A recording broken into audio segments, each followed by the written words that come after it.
조롱쌤 책 읽는 시간입니다. 오늘도 돈의 심리학 모건 하우절이 얘기하는 안전 마진에 대해서 살펴보도록 하겠습니다. 투자에서 가장 많이 나오는 얘기입니다. 내가 투자하는 자산에 안전 마진을 확보하라 이런 말을 많이 하는데 모건 하우절은 안전 마진을 어떻게 이해하고 설명하는지 살펴보도록 하겠습니다. 아무리 내가 옳다 해도 내 앞에 있는 칩을 몽땅 걸 수 있는 순간은 없다. 아주 똑똑한 금융 행동이 뜻밖의 장소에서 발견될 때가 있다. 이럴 때면 라스베이거스 카지노 같은 곳에서 말이다. 물론 도박을 하는 모든 사람이 똑똑하게 행동한다는 이야기는 아니다. 그러나 카드 카운팅을 하는 일부 블랙잭 플레이어를 보면 실수에 대비한 여지를 마련해 둬야 함을 배울 수 있다. 이는 평범한 사람들 또한 돈 관리를 할 때 중요하게 삼아야 할 교훈이다. 블랙잭에서 카드 카운팅을 하는 기본 요령은 간단하다. 그 누구도 딜러가 다음번에 꺼낼 카드가 무엇일지 정확히 알 수 없다. 그러나 앞서 나온 카드가 무엇이었는지 계속 기억해 나가면 아직 쌓여있는 카드 더미에 어떤 카드가 남아있을지는 계산할 수 있다.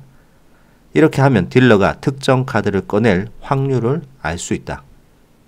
플레이어는 내가 원하는 카드가 나올 확률이 높으면 더 많은 돈을 걸고 확률이 낮으면 적은 돈을 건다. 이게 어떻게 가능한가 하는 것은 여기서 중요하지 않다. 중요한 것은 블랙잭에서 카드 카운팅을 하는 사람이 스스로 확률 게임을 하고 있을 뿐이다. 결코 확실한 건 아니라는 사실을 잘 알고 있다는 점이다. 이들은 자신이 오를 확률이 크지만 틀릴 확률도 상당하다는 사실을 안다.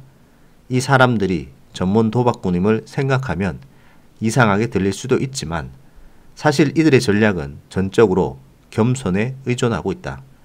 이들은 내가 모른다는 사실, 다음에 무슨 일이 벌어질지 정확히 알 수 없다는 사실을 알고 그에 따라 행동하기 때문이다. 카드 카운팅이 효과가 있는 이유는 하우스, 해당 카지노 쪽에서 플레이어 쪽으로 이길 확률을 아주 조금 옮겨주기 때문이다. 그러나 확률이 유리해 보인다고 해서 너무 큰 돈을 건다면 틀렸을 때 그만큼 큰 돈을 잃기 때문에 게임을 지속할 돈이 남아있지 않을 수도 있다. 아무리 내가 옳다 해도 내 앞에 있는 칩을 몽땅 걸 수 있는 순간은 없다. 세상은 그 누구에게도 친절하지 않다. 적어도 지속적으로 친절하지는 않다. 따라서 우리는 우리가 저지를지도 모를 실수에 대비한 방책이 필요하다.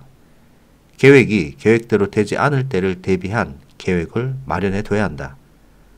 MIT 수학 천재들의 카지노 무너뜨리기에서 성공한 카드 카운팅 플레이어로 묘사된 케빈 루이스는 다음과 같이 설명했다. 카드 카운팅이 통한다는 사실은 통계적으로 이미 증명되었지만 그렇다고 매번 이기게 만들어주는 것이 아니며 카지노를 방문할 때마다 이기는 것은 더더욱 아니다. 아무리 운이 나빠도 견딜 수 있을 만큼의 충분한 돈을 갖고 있어야 한다. 예를 들어 우리가 카지노 측보다 대략 2% 정도 우위에 선다고 가정해보자. 이 말은 곧 49%의 경우에는 카지노가 이길 거라는 뜻이다. 따라서 어떤 변수가 발생하더라도 버틸 수 있을 만큼의 충분한 돈이 필요하다. 경험적으로는 대략 기본 베팅 금액의 100배 정도는 가지고 있어야 한다. 1만 달러로 시작한다고 가정했을 때 편안하게 플레이할 수 있는 기본 베팅 금액은 100만 달러인 것이다. 역사적으로 보면 좋은 아이디어를 무리하게 밀고 나가 결국은 나쁜 아이디어와 다름없게 되는 일이 종종 있다.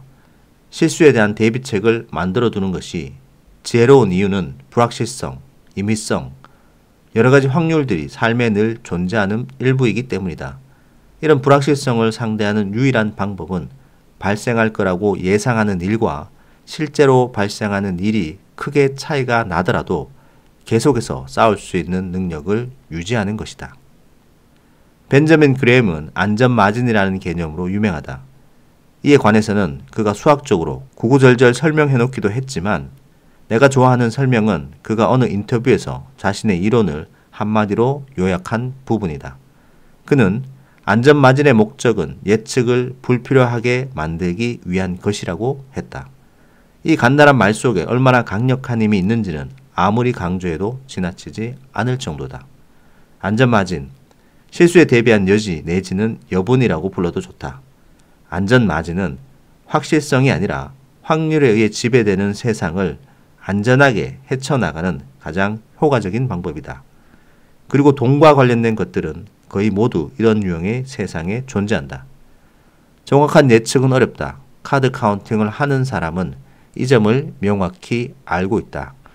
잘 섞여 있는 카드 더미에서 특정 카드가 어디에 있을지는 누구도 알 수 없기 때문이다. 반면에 향후 10년간 주식시장의 연평균 수익률이 얼마일까요? 또는 저는 몇 년 몇 월 며칠에 은퇴할 수 있을까요? 라고 묻는 사람은 그 사실을 잘 모른다. 우리가 할 수 있는 최선은 확률을 생각해 보는 것이다. 그레이엄의 안전마진은 눈앞의 세상을 예측 가능한 것, 아니면 순전한 도박이라는 식의 흑백 논리로 설명할 필요가 없다고 말한다. 애매한 영역, 그러니까 일정 범위의 잠재적 결과를 받아들일 수 있도록 하는 것이야말로 가장 똑똑한 길이다. 그러나 사람들은 돈과 관련된 거의 모든 일에서 실수의 여지를 과소평가한다. 주식 애널리스트들은 고객에게 가격 범위가 아니라 목표 가격을 제시한다. 경제 예측가들이 예상을 내놓을 때도 정확한 수치를 제시하지 넓은 가능성을 제시하는 경우는 거의 없다.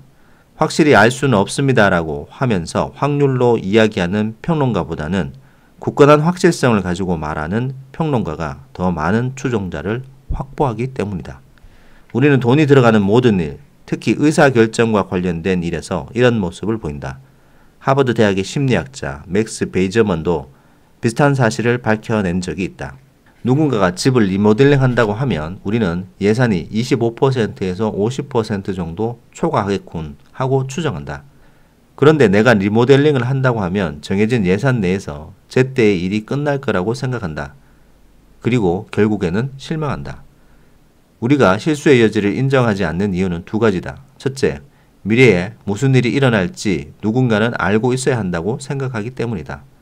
아무도 미래를 모른다는 사실을 인정하면 마음이 너무도 불안하기 때문이다. 둘째, 따라서 예측 가능한 미래를 활용할 수 있는 행동을 취하지 않는 것은 자신에게 손해라고 생각한다. 우리는 실수의 여지를 평가절하하고 오인한다. 사람들은 종종 실수에 대비한 여지를 마련하는 것을 보수적인 대비책이라고 생각한다. 큰 리스크를 떠안고 싶지 않거나 자신의 관점에 자신 없는 사람들이 쓰는 방법이라고 말이다. 그러나 제대로 사용한다면 정반대의 효과를 낼 수 있다. 실수할 수 있음을 인정하고 대책을 마련해 두는 것은 어느 정도의 잠재적 결과를 견딜 수 있게 한다. 버틸 수만 있으면 확률이 낮은 상황에서도 이득을 취할 때까지 살아남을 수 있다. 아주 큰 이득은 자주 발생하지 않는다. 자주 없는 일이기도 하거니와 불어나는 데 시간이 걸리기 때문이다.